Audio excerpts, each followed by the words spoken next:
So good morning everyone. Good morning, sir. In our last class we completed the sex determination. हमने 4 system पढ़े, 2 system पढ़े थे और 4 type पढ़े थे, जहाँ पर हम लोगों ने देखा कि ह्यूमंस में, ड्रोसोफिला में, ग्रासहॉपर में, बर्ड्स में और बटरफ्लाई में क्या क्या सिस्टम चलता है सेक्स डिटर्मिनेशन। ठीक है, तो अब इससे हम थोड़ा सा आगे थोड़ा डिफरेंट चीज देखेंगे। आज हम एक पहेली भी सॉल्व करेंगे। कल इसके बारे में थोड़ा सा बताया भी था कि पहेली ये है कि ऐसा कौन सा ऑर्गेनिज्म है who is having his grandfather not father, कि उसके पापा नहीं है लेकिन उसके ग्रैंडफादर हैं, who is having his grandsons not sons, उसके बच्चे नहीं हैं लेकिन उसके ग्रैंडसन्स हैं। तो ये पहेली आज हम सॉल्व करेंगे कि ऐसा कोई जीव भी है, कि कोई ऐसा ऑर्गेनिज्म भी है कि जिसके पापा नहीं है लेकिन ग्रैंडफादर है, बच्चे नहीं है लेकिन ग्रैंडसन्स हैं। ठीक है, तो ये सब चीजें हम देखेंगे कि कैसे कर कर एक सिस्टम में ये सब चीजें होती हैं, और ये देखेंगे कि हनी बीज में कैसे कर कर एक अलग ही सिस्टम फॉलो होता है। उस सिस्टम का नाम है हमारा हैप्लॉइड डिप्लॉइड मैकेनिज्म। अच्छा, अब आपको पता है हैप्लॉइड और डिप्लॉइड क्या होता है, पहले ये बताओ। हैप्लॉइड का मतलब क्या है हमारा अगुणित, और डिप्लॉइड मतलब गुणित। ठीक है, जैसे अगर हम अपनी बॉडी देखें तो हमारी बॉडी में 2 सेट्स ऑफ क्रोमोसोम्स हैं। कितने क्रोमोसोम्स हैं हमारे? 2 सेट्स। किसी किसी में, जैसे जो हम लोग अभी वीट खाते हैं वो क्या है, हेक्साप्लॉइड, उसमें कितने सेट्स ऑफ क्रोमोसोम्स होंगे? 6। Hexa mean 6। तो प्लॉइडी आपकी ये बताती है कि कितने सेट्स ऑफ क्रोमोसोम्स हैं। मतलब if we are talking about, ये हम लोग का कल का टॉपिक है हमारा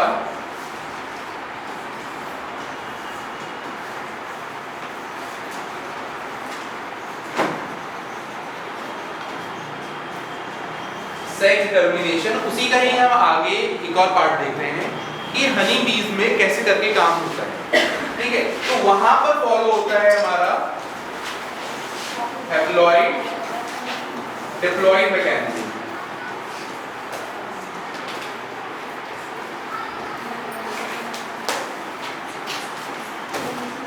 अब ये समझने के लिए कि हैप्लॉइड डिप्लॉइड मैकेनिज्म है क्या, हमें पहले ये समझना होगा कि भाई हैप्लॉइड डिप्लॉइड क्या होते हैं। तो हैप्लॉइड का मतलब क्या है हमारा अगुणित, कि ऐसे सेट्स ऑफ क्रोमोसोम जहां पर हमारा कोई भी पेयरिंग नहीं है। अगर हम डिप्लॉइड की बात कर रहे हैं तो क्या हो गया हमारा 2n डिप्लॉइड हो गया।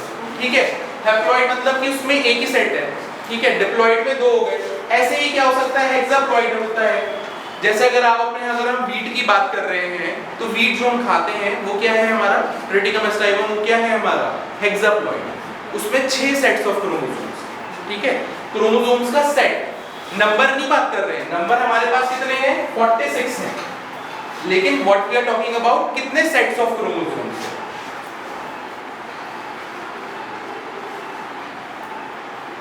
ऐसे ऐसे सेट्स हैं हमारे। ठीक है, तो ये चीज हमारी क्या है, हमारा हैप्लॉइड डिप्लॉइड मैकेनिज्म है। वहां पर कोई भी ऐसे नहीं है कि सेक्स क्रोमोसोम्स है।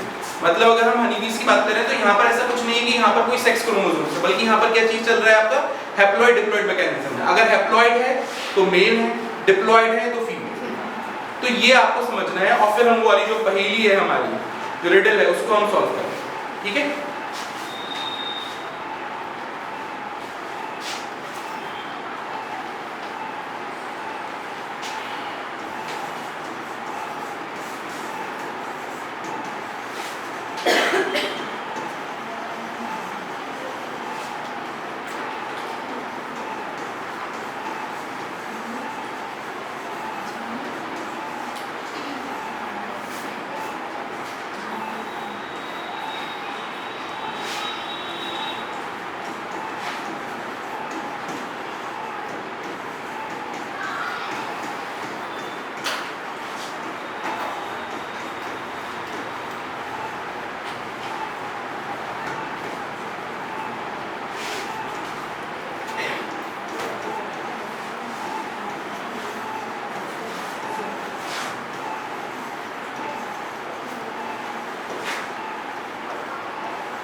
लिखिए जल्दी से, थोड़ा सा आगे कर ही लेते हैं।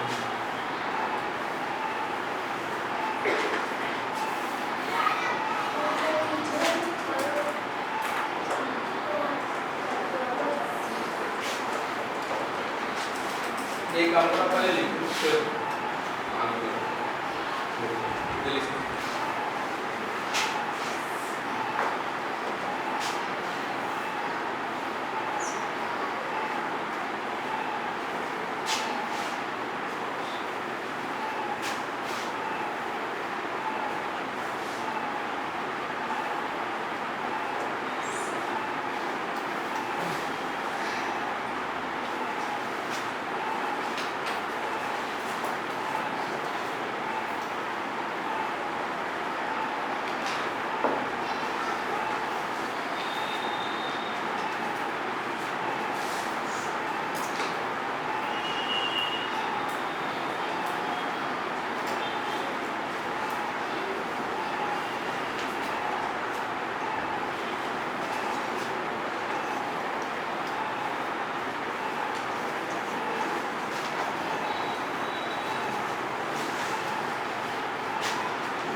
देखिए जैसे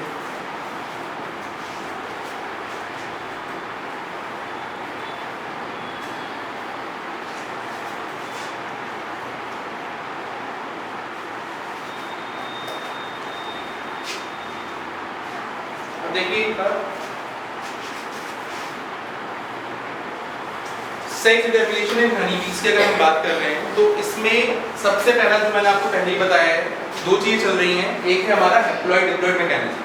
हैप्लॉइड डिप्लॉइड मैकेनिज्म का मतलब ये चीज है कि जो आपका नंबर ऑफ क्रोमोसोम्स की बात नहीं हो रही है, यहाँ पर क्या डिसाइड कर रहा है, number of sets of chromosome. जो सेट्स ऑफ क्रोमोसोम्स हैं वो डिसाइड कर रहे हैं कि मेल है या फीमेल।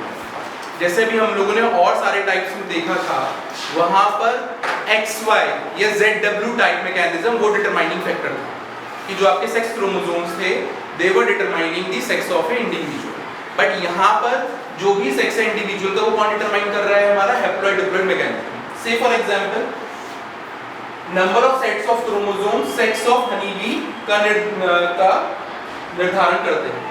हनी बी का सेक्स कौन निर्धारण कर रहा है, हमारा कितने सेट्स हैं क्रोमोसोम्स के। नंबर ऑफ क्रोमोसोम्स की बात नहीं कर रहा हूं मैं, कितने सेट्स हैं। हैप्लॉइड है तो उसमें एक सेट होता है, डिप्लॉयड है तो कितने होंगे उसमें? 2 होंगे। ऐसे मैंने आपको बताया जो हम लोग वीट खाते हैं दैट इज हेक्साप्लॉयड, उसमें 6 सेट्स हैं। हमारे में कितने हैं? 2।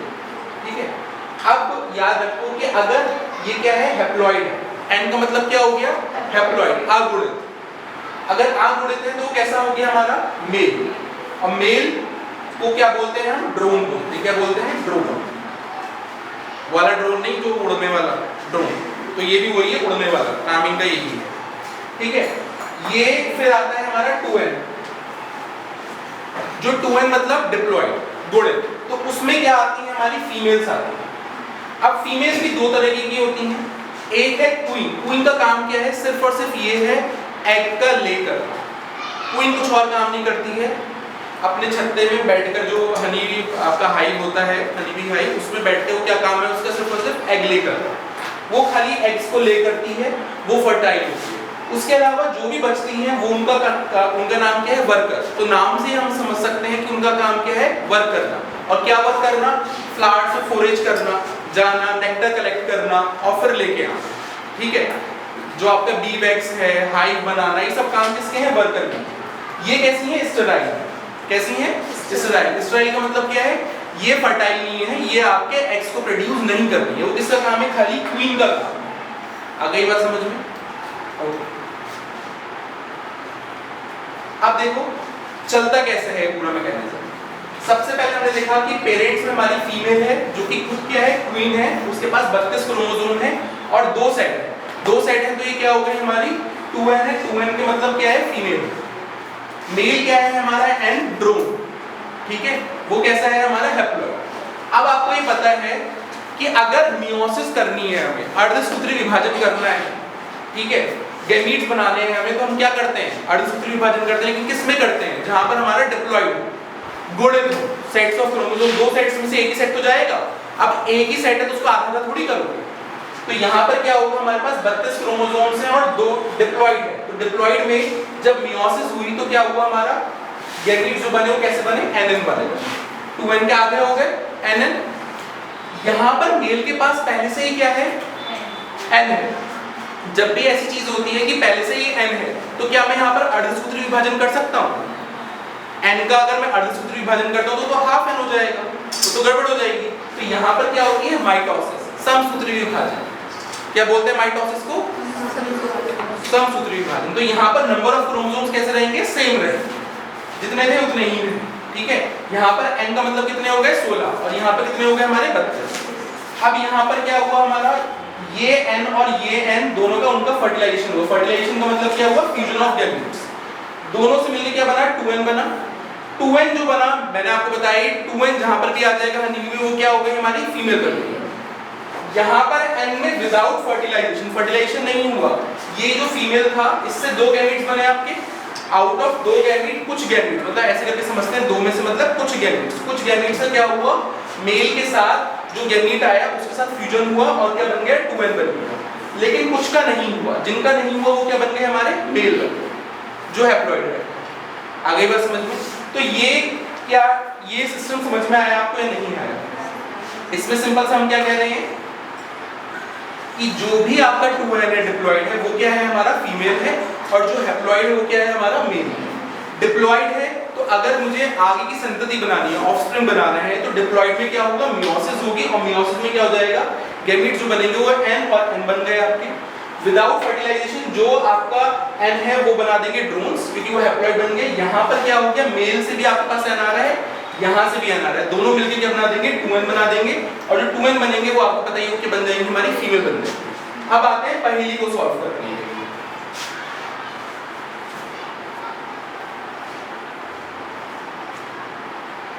यहाँ पर फिर से वही जो डायग्राम हमने बनाया था उसी को ही बना देते हैं। यहाँ से क्या होगा?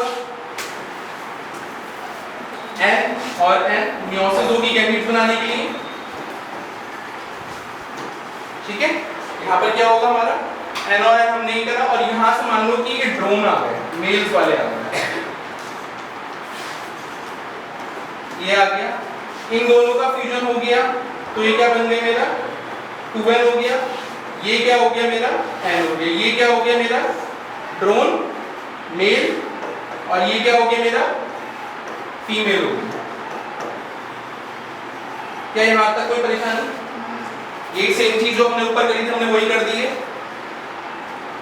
अब देखो ये चीज समझाने के लिए मैं आपको बता रहा हूँ, ये जो पूरा पार्ट है ना ये हम समझाने के लिए कर रहे हैं कि जो आपके एनसीईआरटी में वाली लाइन दे रखी है कि इस ऑर्गेनिज्म में हनी बी में क्या है, जो मेल है मेल के फादर नहीं है लेकिन क्या है ग्रैंडफादर है, और बेटा नहीं है लेकिन ग्रैंडसन है। तो आप देखो कैसे करें। ये मेल है, ठीक है, क्या इसके फादर है? ये था, ये यहां से आया और ये यहां पर आ गया। क्या इसके फादर है? नहीं ना, मदर है, फादर तो नहीं है। लेकिन इसके ग्रैंडफादर है। समझ में आया? उस वाले के देखो ग्रैंडफादर आ गए, ये इसके ग्रैंडफादर हो गए, नहीं हो गए, ये इसके ग्रैंडफादर हो गए। मतलब ये मेल बना, क्या इसके फादर दिख रहे हैं आपको यहां पर? नहीं, लेकिन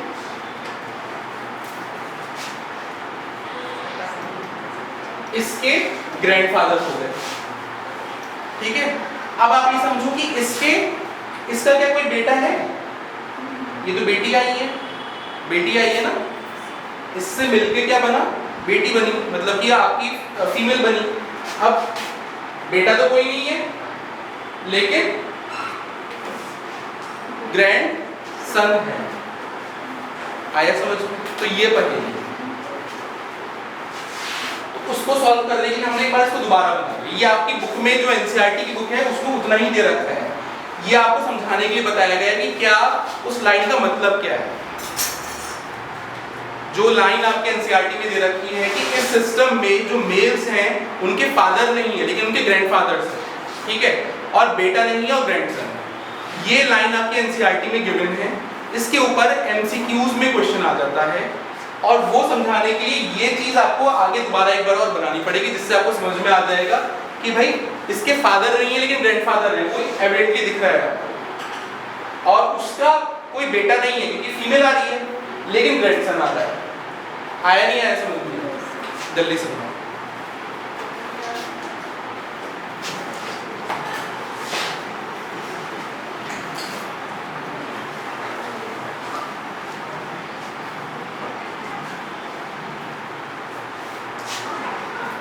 अब ये क्वेश्चन लिखिए।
जल्दी से लिखिए और ये बताइए 4 में से कितने सही हैं। ये क्वेश्चन है आपके, इनमें से कौन से विकल्प सही हैं मेल धनु बी के लिए। ये साइन किस चीज का हो गया, मेल का। इनकी प्रत्येक कोशिका में 16 क्रोमोसोम्स हैं। यह स्पर्म्स गैमीट मियोसिस से बनाते हैं। इसके ग्रैंडफादर हैं पर फादर नहीं। इनके कॉलोनी में जहां पर ये जो ग्रुप में रहते हैं, ग्रेगेरियस होते हैं ना, मतलब कि एक साथ रहते हैं, झुंड में रहते हैं, इनके कॉलोनी में सारे हैप्लॉइड होते हैं, केवल एक के जो डिप्लॉइड होता है, मतलब कि इनकी कॉलोनी में सारे हैप्लॉइड है लेकिन एक ऐसा भी है जो डिप्लॉइड भी है।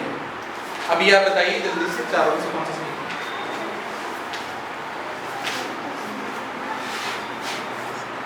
जल्दी।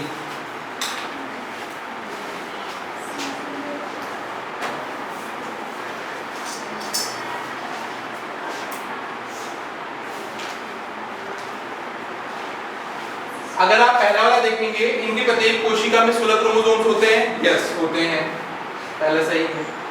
ये स्पर्म्स मियोसिस से बनाते हैं। मियोसिस होती है क्या इनमें? नहीं ना, माइटोसिस होती है, समसूत्री विभाजन होता है, तो ये गलत। इसके ग्रैंडफादर है पर फादर नहीं, बिल्कुल सही है, तो पहली का ही पार्ट है हमारा। इनकी कॉलोनी में सारे हैप्लॉइड होते हैं, केवल एक डिप्लॉइड के नहीं, सारे के सारे ही हैप्लॉइड होते हैं। मेल जितने भी हैं वो सारे के सारे कैसे हैं? हैप्लॉइड है। डिप्लॉइड का तो कोई मतलब ही नहीं है, तो ये भी गलत। तो ये दो ऑप्शन हमारे सही है, ठीक है।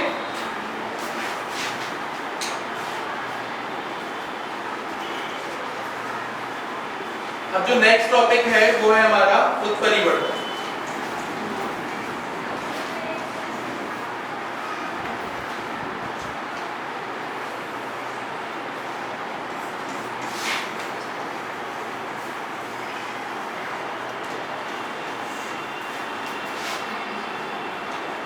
अच्छा, आप लोगों को ये पता है कि डीएनए की क्या भाषा है, आरएनए की क्या भाषा है, प्रोटीन की क्या भाषा है, कुछ पता है? ये अभी हम नेक्स्ट चैप्टर में पढ़ेंगे वैसे, लेकिन म्यूटेशन आपका इस चैप्टर में भी दे रखा है, जिसके कारण हम कुछ विकार पढ़ेंगे मेंडेलियन। तो कुछ चीजें हमें थोड़ी समझनी है, इतना डिटेल में नहीं जाएंगे, वो चीजें हम नेक्स्ट चैप्टर में पढ़ेंगे। बट अगर आप बात करें, अगर हम ये डीएनए बना रहे हैं,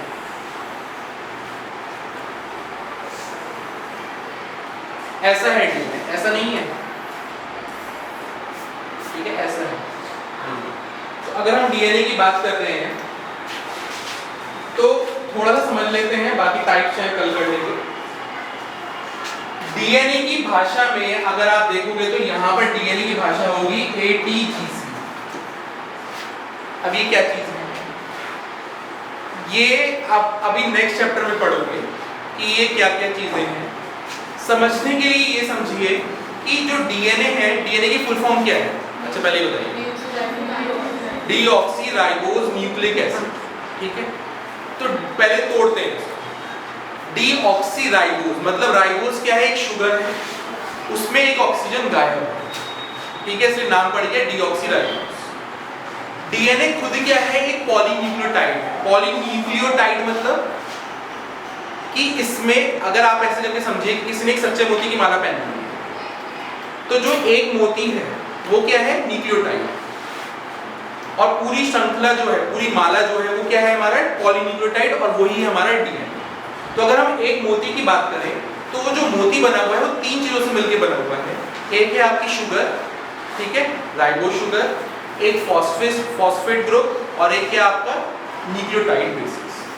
तो ये जो एटीजीसी है, ये क्या है? हमारे न्यूक्लियोटाइड बेसिस। क्या है ये? हमारे बेसिस।